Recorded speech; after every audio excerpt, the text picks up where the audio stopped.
Hi friends, good morning. Welcome to Shraddha and Shraddha mamma's channel. इहादे time होचे सकाल 10 बाजलान।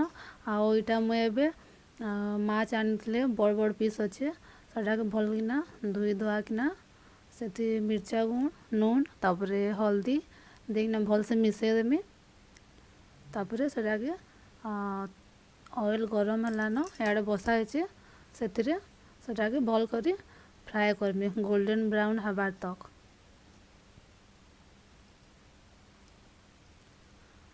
इहादे मुई मसला मैंने सब दे सारली न।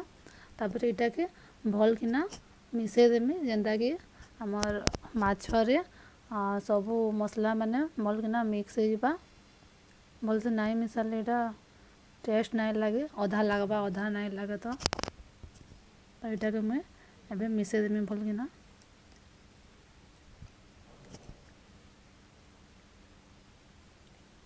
बड़ बड़ पीस अच्छे मिसे भी नहीं है ठीक से छोट जगह नहीं आए तो हाथ लगे।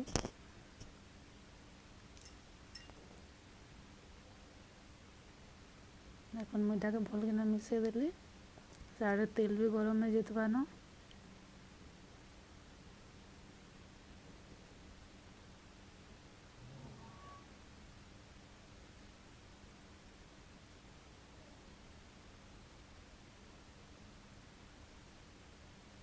इटा नहीं लगला हल्दी टे कम हो गला तो आउ थे यहाँ दौन तो मुझे आउ थे भल किना मिसई देमी।